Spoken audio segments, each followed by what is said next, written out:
আমরা সাল্লাল্লাহু আলাইহি ওয়াসাল্লামের শৈশবের খুব সুন্দর একটি ঘটনা বর্ণনা করব।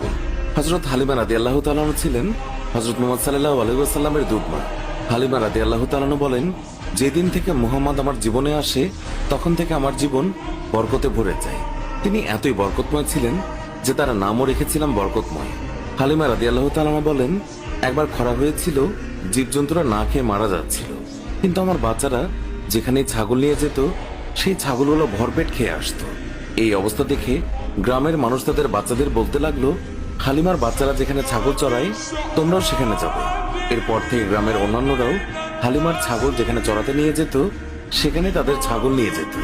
হালিমার ছাগল এবং গ্রামের অন্যান্য মানুষের ছাগল একসঙ্গে চড়ানো হতো। কিন্তু গ্রামের মানুষজন লক্ষ্য করলো, যেখানে হালিমার ছাগলেরা পেট ভরে খাচ্ছে কিন্তু ছাগলের পেট ভরছেই না।